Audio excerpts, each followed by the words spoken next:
আমরা শুক্রবারে বিকেলে রওনা হয়েছি, জুম্মার পরে আমরা শনিবারে রাত্রে 8টা বাজে গাবতলী পৌঁছাইছি।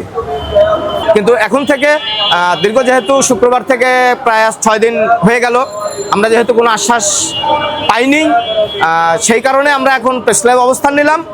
আমরা এখানেই অবস্থান নেব, আমরা হোটেলেও ছেড়ে দিয়েছি, আমাদের থাকা খাওয়া সব এখানেই হবে ইনশাল্লাহ।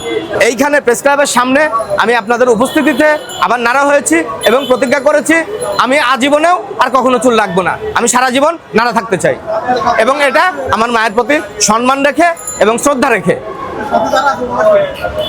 এরা আমার এলাকার ছোট ভাই, আমি একা আসতে চেয়েছি, এরা আমাকে একা ছাড়েনি যে ভাই আপনার সঙ্গে আমরা যাব, আপনাকে একা যেতে দেব না।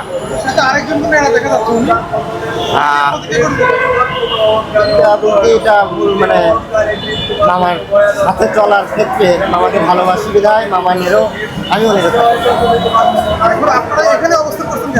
এখানে অবস্থান করছি প্রধানমন্ত্রী জনাব তারেক রহমানের সঙ্গে দেখা করতে আমরা ইচ্ছুক এবং আপনাদের সহযোগিতা আমাদের দরকার। আপনাদের সহযোগিতা ছাড়া আমরা দেখা করতে পারবো না। হ্যাঁ, মোটামুটি এক প্রকার এরকমই আশা আমাদের যে আমরা সাক্ষাৎ করে আমাদের কৃষকের যে কিছু সমস্যা আছে এগুলো আমরা তুলে ধরে তার কাছে বলে আমরা বিদায় নিব। ইনশাল্লাহ আমরা আশা করি যে আপনারা সহযোগিতা করলে অবশ্যই দেখা পাবো। এখন এটা আপনাদের মাধ্যমে তার কাছে পৌঁছাতে চাই না, এখন পর্যন্ত কোনো আশ্বাস পাইনি আমরা। পাবনা থেকে আমরা এসেছি, পাবনা জেলার সুজানগর উপজেলা থেকে বাইসাইকেল যোগে আমরা ঢাকা এসেছি। আমাদের আসার জন্য কিছু কারণ আছে, পূর্বে কিছু কারণ আছে এবং পরে কিছু কারণ আছে। পূর্বের কারণটা হচ্ছে আমার নেত্রী, আমার মা বেগম খালেদা জিয়াকে যেদিন ফ্যাসিস্ট সরকার সর্বপ্রথম গ্রেপ্তার করেন, সেই দিন আসলে আমাদের কিছু করার ছিল না, না থাকার কারণে আমি নিজের জায়গা থেকে প্রতিবাদ স্বরূপ আমি আমার মাথার সম্পূর্ণ চুল ফেলে দিয়ে নাড়া হই এবং প্রতিজ্ঞা করি যতদিন না পর্যন্ত বিএনপি সরকার গঠন করবে ততদিন আমি মাথায় চুল রাখবো।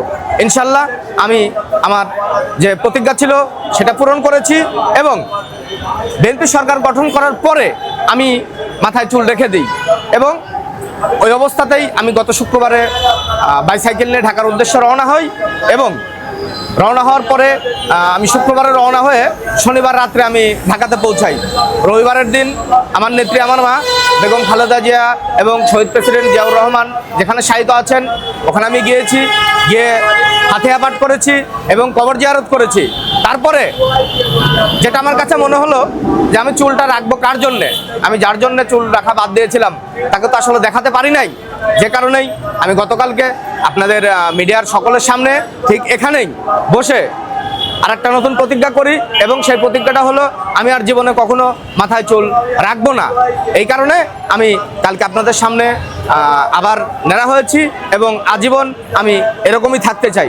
এই সঙ্গে আরেকটা কথা যুক্ত করতে চাই, সেটা হচ্ছে আমাদের বর্তমান যে মাননীয় প্রধানমন্ত্রী জনাব তারেক রহমান, প্রিয় নেতা বেগম খালেদা জিয়ার সুযোগ্য সন্তান, শহীদ প্রেসিডেন্ট জিয়াউর রহমানের সুযোগ্য সন্তান, বাংলাদেশের প্রধানমন্ত্রী জনাব তারেক রহমানের সঙ্গে আমরা সৌজন্যে সাক্ষাৎ করে আমাদের এলাকার কৃষি এলাকা, যেটা পেঁয়াজের রাজধানী নামে খ্যাত, আমাদের পাবনা সুজানগর, সেই আমাদের এলাকার কৃষকের বিভিন্ন ধরনের সমস্যা আছে।